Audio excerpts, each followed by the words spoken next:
ऐसे खिलाड़ी दुर्लभ होते हैं जो अपने जीवन काल में ही अपने खेल के पूरक बन जाते हैं। जी हाँ, पूनम चोपड़ा ऐसी ही एक शख्सियत हैं जूडो में, जिन्होंने कमाल का प्रदर्शन किया था। 1994 के हिरोशिमा एशियाई खेलों में पदक जीता। इकलौती भारतीय महिला हैं, ना इनसे पहले ना इनके बाद में कभी किसी ने कोई पदक नहीं जीता। और उसके अलावा एशियन चैंपियनशिप जब हुई, उसमें इन्होंने अपने पदक का रंग बदला था। तो यानी उससे पहले, यानी 1993 की बात है, जिसमें इन्होंने सिल्वर मेडल हासिल किया था। पूनम जी, सबसे बड़ा सवाल तो सबके जहन में यही आता है कि आखिर ऐसा क्या हुआ कि आपके बाद कोई भी आज तक जूडो में वो कामयाबी को दोहरा नहीं पाया। मैं आपकी वर्ल्ड लेवल की उपलब्धियों पे बाद में बात करूंगा, लेकिन सबसे पहले तो ये कि एशिया स्तर पर भी कोई जूडो का आई क्यों नहीं इस लेवल पे आगे कि जो पदक जीत सके। ये मेन कारण मैं समझती हूँ कि जैसे जूडो जो बच्चा करता है वो आगे और कोई गेम नहीं कर पाता साथ साथ। जैसे मैं थोड़ा सा रफ एंड टफ थी, टॉम बॉय की तरह थी, स्ट्रीट फाइट वगैरह भी करती रहती थी। कभी कभी क्रिकेट में लड़ाई वगैरह हो जाती, नहीं आउट है तो ये है।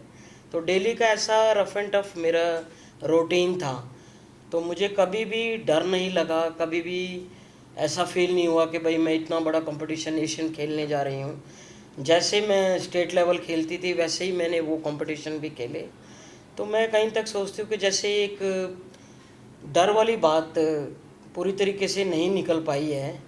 खाली जूडो करने से थोड़ा सा वे चेंज करना पड़ेगा, खाली जूडो ही नहीं, थोड़ा सा रफ एंड टफ भी होना पड़ेगा और स्ट्रीट फाइट टाइप भी सीखनी पड़ेगी। जो भी जूडो प्लेयर्स हैं, चाहे लड़का हो चाहे लड़की हो, पूरा अपना मतलब कि दिल खोलना पड़ेगा कि जैसे नहीं लगता, इस टाइप से नहीं लगता, मुझे नहीं लगता। तो जितना उनका दिल खुलेगा, जितना वो खुल के बाहर खेल सकते हैं, यकीनन जो है वो मेरी जो हिस्ट्री है उसको ब्रेक करेंगे। और इसके लिए मैं प्रे भी करूँगी गॉड को कि ये लोग रफ एंड टफ तरीके से प्रैक्टिस करके और मेरे से भी आगे जाएं जो आने वाले खिलाड़ी हैं। अब आप तो कोच भी हैं। हरियाणा हरियाणा गवर्नमेंट की जो का खेल विभाग जो है, उसमें आप बहादुरगढ़ केंद्र में कोचिंग दे रही हैं। जी रिजल्ट्स भी आने शुरू हो गए हैं, जी स्टेट लेवल पर, नेशनल लेवल पर, जी। इंटरनेशनल लेवल पर। इस तरह के मेडल के लिए हमें कितना इंतज़ार करना होगा और उसके लिए आप किस तरह से प्रयासरत हैं। देखो, नेशनल में भी 6 से 10 साल लग जाते हैं प्लेयर को फुल फ्लैशली जो है मेडल लेने के लिए। इतना टाइम तो लगता ही है। कोई आउटस्टैंडिंग होता थोड़ा जल्दी भी हो जाएगा, लेकिन एक वो नहीं कि वो जूडो के माध्यम से ही आगे जाएं। अगर हमें जल्दी थोड़ा करना है तो उनके शेड्यूल में थोड़ा चेंज करना पड़ेगा उनको। जैसे मिक्स मार्शल आर्ट हो गई, किक पंच, उनको मार खाना सीखना पड़ेगा।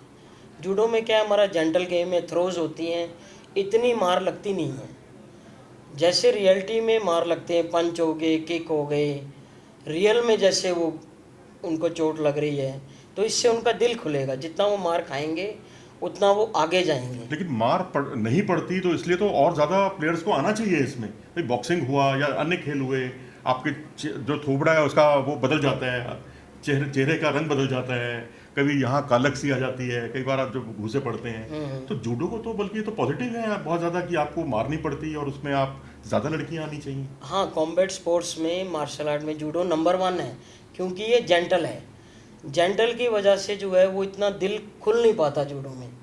जैसे पंचेज वगैरह लगते हैं या कुछ है तो दिल खुल जाता, चल भाई देख लेंगे जैसे नहीं तो होगा। फिर पॉपुलर क्यों नहीं हो पा रहा ये खेल? इसकी बड़ी वजह क्या है? पॉपुलर जब इसलिए, लड़कियां भी आ रही हैं, लेकिन खेल जो आत्मरक्षा से जुड़ा हुआ भी खेल है, महिलाओं के लिए बहुत, मैं समझता हूँ हर महिला को ये सीखना चाहिए, लेकिन उसके बावजूद वही था कि इन बार। इसकी इम्पोर्टेंस हम समझते हैं। अगर ये ग्रास रूट लेवल से हर स्कूल समझने लगे, स्कूल में ही ये कंपलसरी हो जाना चाहिए कि पढ़ाई के साथ साथ जो है हर बच्चे को जूडो सिखाना चाहिए।